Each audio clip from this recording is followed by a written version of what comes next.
Bangladeshi free fire কমিউনিটিতে একসময় একটি নাম শুনলে বিপক্ষ দল কিছুটা থমকে যেত। সে নাম ছিল প্রান্ত। কিশোর বয়সের সেই চঞ্চল ছেলেটি যখনই ভার্চুয়াল যুদ্ধের ময়দানে নামত, তার রূপ বদলে যেত। সে হয়ে উঠত এক বিধ্বংসী রাশার। সে সময় রাত ভাইয়ের নেতৃত্বাধীন টপ এক টিম মানেই ছিল একছত্র আধিপত্য, আর সেই আধিপত্যের অগ্রভাগে থাকতেন প্রান্ত। তার আঙুলের ছোঁয়ায় গ্লোওয়াল পড়ত চোখের পলকে, আর তার শটগানের নল থেকে বের হওয়া প্রতিটি বুলেট খুঁজে নিত শত্রুর মাথা।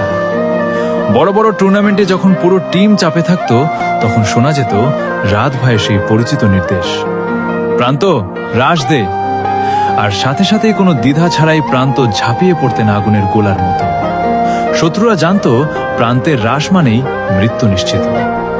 সেই সময়টাতে তাকে বলা হতো বাংলাদেশের অন্যতম সেরা ক্লোজ রেঞ্জ ফাইট মাস্টার। তবে এই গল্পটা শুধু গেমের ছিল না, ছিল নিখাত বন্ধুত্বের। রাত ভাইয়ের সাথে প্রান্তের সম্পর্কটা ছিল বড় ভাই আর ছোট ভাইয়ের মতো। অনেক চড়াই উজাই উতরাই এসেছে, অনেক সদস্য টিম ছেড়ে চলেও গেছে, কিন্তু প্রান্ত নড়েননি। তিনি ছিলেন সেই স্তম্ভ যাকে ছাড়া বাংলাদেশ টপ এক কল্পনা করা অসম্ভব ছিল। মাঝে মধ্যে ভিডিওতে তাদের হাস্যকর ঝগড়া ভক্তদের মুখে হাসি ফোটাতো, কিন্তু বিপদের সময় প্রান্তই ছিলেন রাত ভাইয়ের সবচেয়ে বিশ্বস্ত যোদ্ধা। সময়ের সাথে সাথে গেমিং জগতে নতুন প্রজন্মের প্লেয়াররা দ্রুত গতির গেম প্লে নিয়ে এলো। প্রান্তর গেম প্লে কিছুটা ধীর হয়ে গেল। যে প্রান্ত একসময় একা পুরো স্কোয়াড ধসিয়ে দিতেন, তিনি এখন মাঝে মধ্যে ছোটখাটো ভুল করে বসতেন। সোশ্যাল মিডিয়ায় ট্রলিং শুরু হলো। অনেকে বলতে শুরু করলো প্রান্ত এখন আর আগের মতো খেলতে পারেন না। কিন্তু প্রান্ত এসব শুনে দমে যাননি। তিনি জানতেন একজন যোদ্ধার তলোয়ারের ধার সবসময় এক থাকে না, কিন্তু তার বীরত্ব গাথা কখনো মুছে যায় না।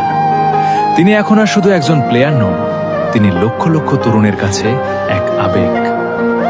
আজকের প্রান্ত হয়তো গেমের ভেতর আগের মতো ভয়ঙ্কর নন, কিন্তু ভক্তদের কাছে তার জনপ্রিয়তা এক বিন্দু কমেনি। পুরনো ভিডিওগুলো আজও যখন ইউটিউবে ভাসে, মানুষ দীর্ঘশ্বাস ফেলে বলে, এই সেই প্রান্ত যার রাশে কাঁপত পুরো সার্ভার।